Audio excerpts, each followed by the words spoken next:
can't get this one.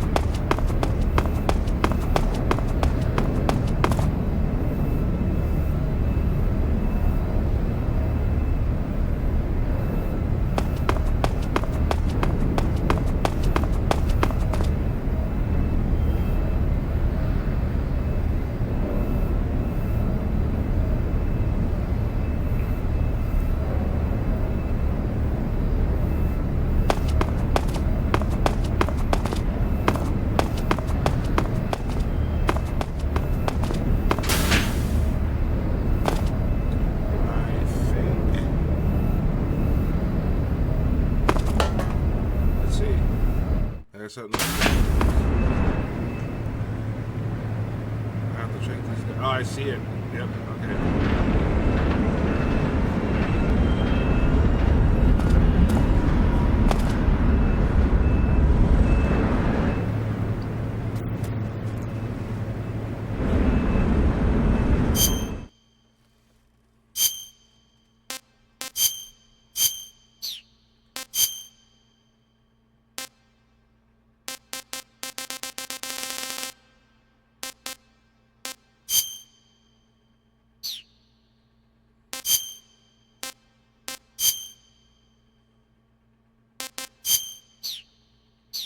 See if they see me. No, I'm not trying to kill him.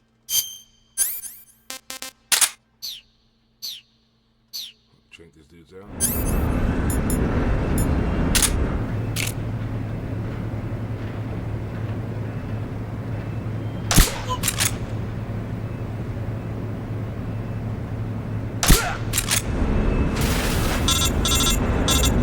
Yes, I know. Snake, those sentries are the only ones who can open the door. You won't be able to get into the West Wing if you knock them all out.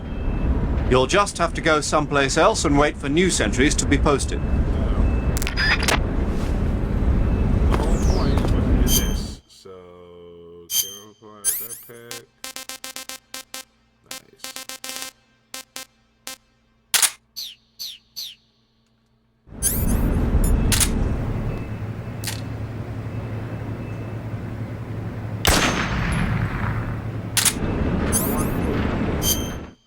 Now I can go to backpack. Take that off.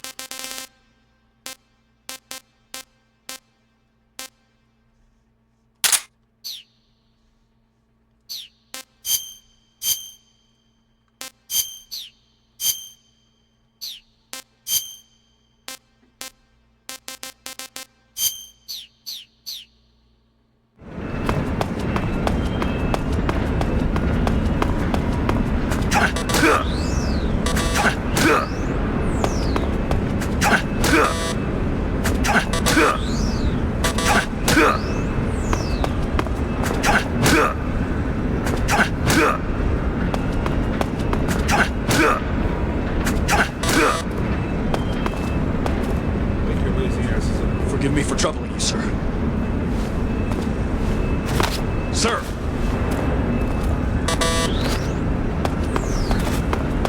Sir!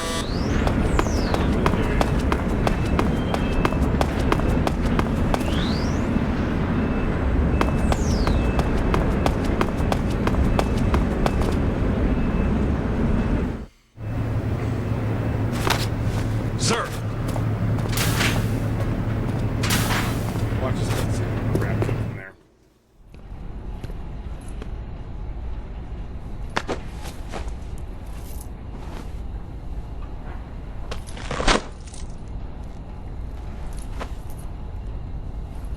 Here it is.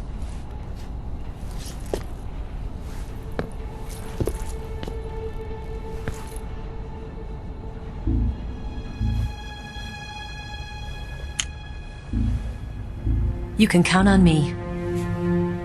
What about the philosopher's legacy? I don't know anything about that. What are you? Are you trying to kill me? What's the matter? I know nothing, I swear it. No one but the Colonel knows of the legacy. I see. No, don't! Oh!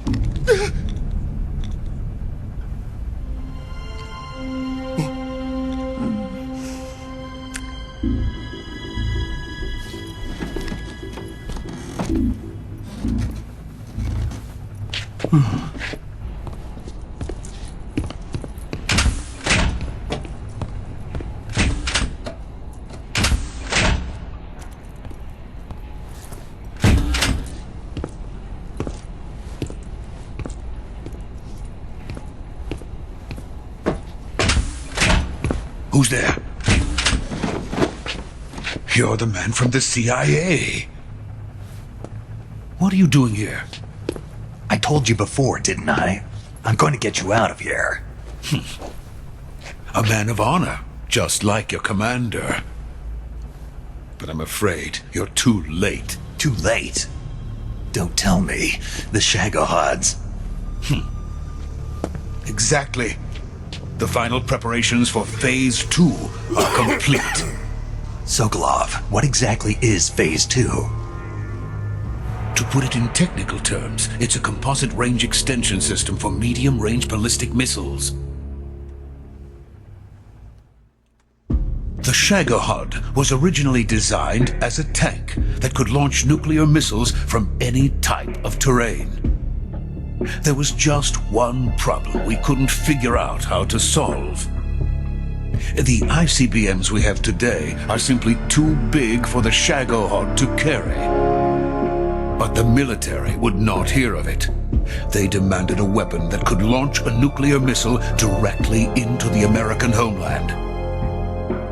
That is when I came up with the idea for Phase 2. But there's no way you could load an ICBM onto the Shagohod. So how'd you do it? By accelerating the Shagohod itself. Accelerating it? In Phase 2, a rocket booster unit is attached to the frame of the Shagohod. The unit incorporates the same technology used in the Vostok rocket that sent Major Gagarin into space. Using this booster, the Shagohod can achieve a land speed of over 300 miles per hour. That monster can go more than 300 miles per hour? Yes. And from this state of accelerated motion, it launches a nuclear missile. So, the Shagohod acts like the first stage of a rocket. Yes, precisely. The range of the missile launched by the Shagohod thus increases from 2,500 miles to 6,000 miles. 6,000 miles? That's enough to strike anywhere in the United States. Not only that, with the Shagohod, there's no need to construct giant silos like the ones used to house ICBMs. All you need is a runway about 3 miles in length, or its equivalent.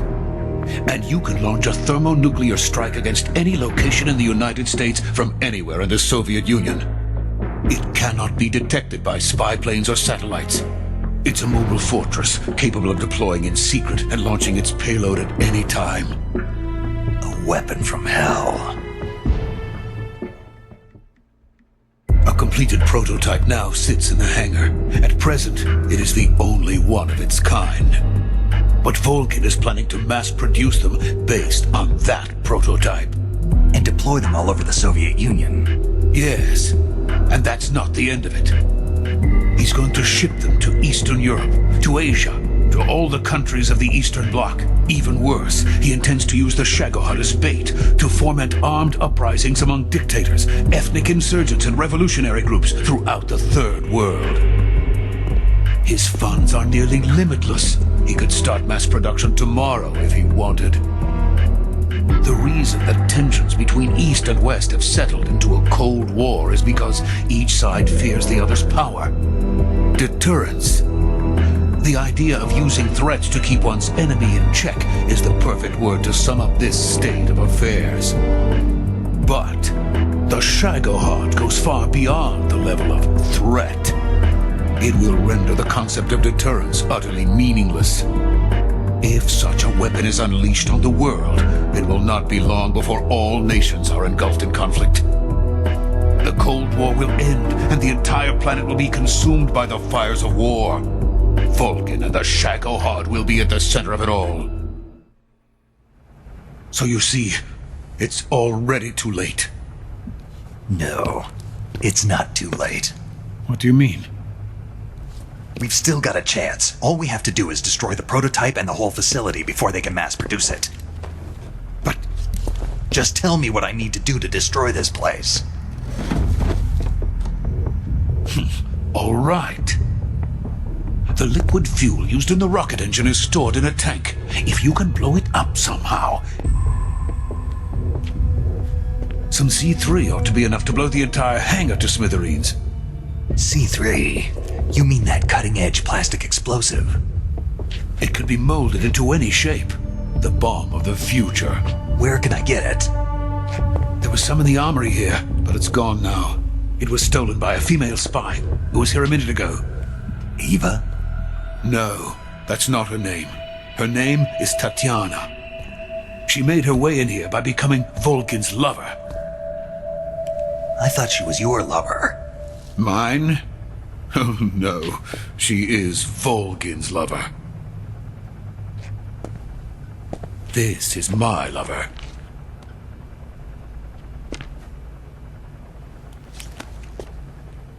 Who are they? My wife and daughter. They're in America.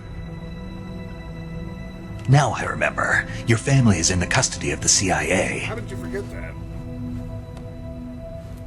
How long has Tatiana been here? Only a few weeks. A few days before the Virtuous mission, then. She said that Khrushchev sent her. What did you just give her? All of the experimental data for the Shagohod. Please, it is essential that you destroy the Shagohod. I will, but first I've got to get you to safety. No, I'm not going. My mission is to rescue you. Leave me. Sokolov! Khrushchev has abandoned me. I cannot return to my country. I would most certainly be sent to the gulags. What about the US? Yes, I once thought of that. My family's waiting for me there. But even if I fled to the United States, I would once again find myself creating weapons of mass murder. In the end, it doesn't matter where I go. I am still a weapons scientist. To be honest with you, I'm tired. Every day I help create things that should never be used, things that should never have existed in the first place. Every day, without sleep. Without a word of praise from others. And my creations do not even benefit mankind. They are merely the tools of politicians. All I wanted to do was build space rockets. But it was not to be. The space race between America and Russia became the prey of politicians. The space race and the arms race are one and the same. Missiles, rockets, what's the difference? Scientists are always being used. Please, watch over my family.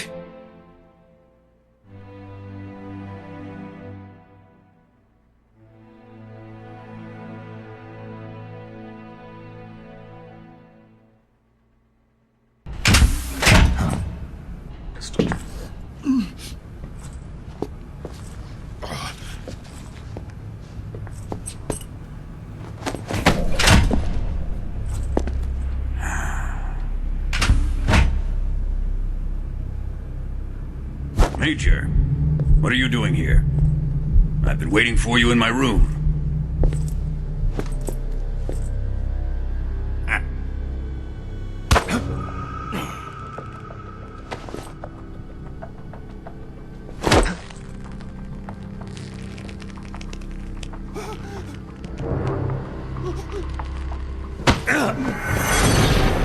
Who are you? Don't play dumb with me. If you think you can fool me, you're sorely mistaken.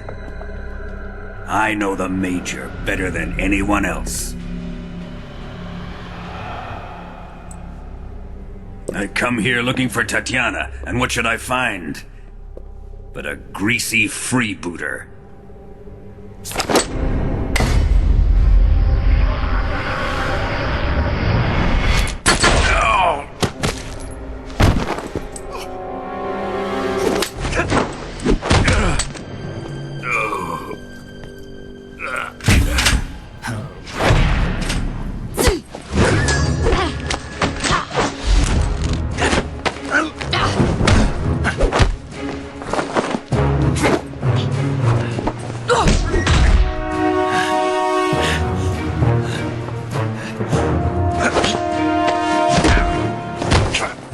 What is this fairy disguise?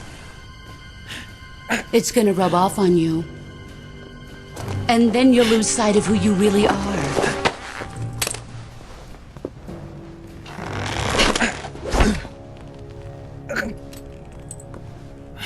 Stay out of this!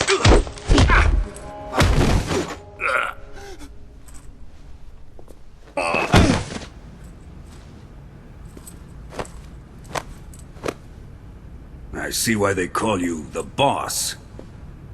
What was that? Some kind of judo? No, it's called CQC, a basic form of close quarters combat. He and I developed it together. Splendid. I'll take it from here. You developed it together. Are you going to kill him? Of course. But first, I will make him pay for hurting Ivan.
So we're gonna wrap it up there.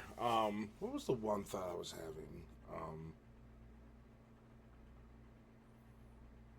Yeah, I'm surprised that Snake managed to forget in a week that this guy he was studied before his virtuous mission. He totally forgot that the VIP had a family. Like that was in the briefing.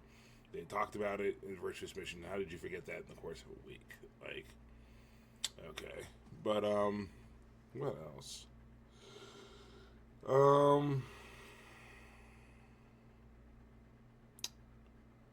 There was something else I was going to mention. Oh, yeah. Oh, so I went to research because I was watching, way back in the day, I watched Fast and Furious 6. And there's that scene where they're all on the plane and they're fist fighting, and it goes on for like 10 minutes. And like, I did the math, and like, we were talking like a 15, 20 mile highway, runway with that plane. That plane is traveling at speed, and they're going and going and going and going and going and going. It's at taxiing speed this whole time. And I looked up. I thought the longest runway in the world. Maybe it changed since I looked it up, because that was back in the 2010s. But the longest runway in the world at that time that I remember was 2 miles long. And so he had said that there was going to be a 3-mile runway to launch that Shagohod, or not launch it, but to accelerate it so that they could launch missiles. And my question was like, okay, is there such a runway? And apparently there is now. I looked it up. There are 3-mile runways, and they were talking about, oh well, silos are harder to are easy to detect, but you can't find it with the runway. I'm like, if you know the technical specs, you know you need at least 3 miles of runway, which that would make it the longest runway in the world. Then you just rule out any runway that is 3 miles. So if it's not 3 miles, you rule it out. And then I guess the other question becomes, how does it perform off-road? Because if it could perform off-road, now you've got a problem, because there are plenty of stretches of like fields and so forth that are give you 3 miles of clearance. So that is. I mean, it'd be easy to detect with a spy satellite, and also that Shagohod is not exactly small either. But if you had this 3 miles of just open space, it wouldn't be so much finding a needle in the haystack, but it would be difficult. But as far as runways go, like if I'm the United States and we were going to invade Russia back in the 1960s and the Shagohod was a thing, I'll just target all your runways. I'll blow up every single one of your airports, and especially prioritize the ones with 3 miles of runway, so that way you can't launch your Shagohod. So, but I guess the other question I had to check is, I want to look this up, the science of the Shagohod. Like, would that work if you get that thing up to speed? Which, with that drilly tread, I have never seen that before on a tank. I don't know what the mechanism is behind that. What's the reasoning for that? Because most tanks, maybe that's what gets up to 300 miles an hour. Because most tanks and most personnel carriers, fighting vehicles, they have little wheels that go on a tread or a track, and then you just roll that around, and that's what rolls you forward. And anybody that's ever served in an armored unit or a mechanized infantry unit like I have, I've served in the latter. Breaking track, never fun. That's the bane of every mechanized soldier's existence. This breaking track sucks. But yeah, that's how most armored vehicles are, if they're not like MRAPs or MATVs or anything like that. So I'd have to look that up if the science on that is right. But my last party thought, two-part. We didn't hurt Ivan. We knocked him out with fucking chemicals. Like, the worst we hurt him was he fell down and fell asleep. Like, that's actually the first time I've ever done that. 9 times out of 10 when I play this game, I switch out of my camo and I knock him out the hard way. This time I was like, okay, let's do it the way Kojima wanted. And it was so easy. Like, I'm actually surprised it worked. Because I think I might have tried that in the past and fucked it up. But I managed to do it just right there. So, yeah. So we didn't hurt Ivan. We gave him a nap. He's having a nap in a locker. And I always got a kick out of the whole greasy freebooter. That's such a very unique terminology. I always thought it was some kind of like LGBT slang or something, but it just turns out it's just a fancy way of saying you stole his clothes, or at least from what I was able to see, which makes no sense. I'm like, that's a really odd choice, but humorous, very humorous. But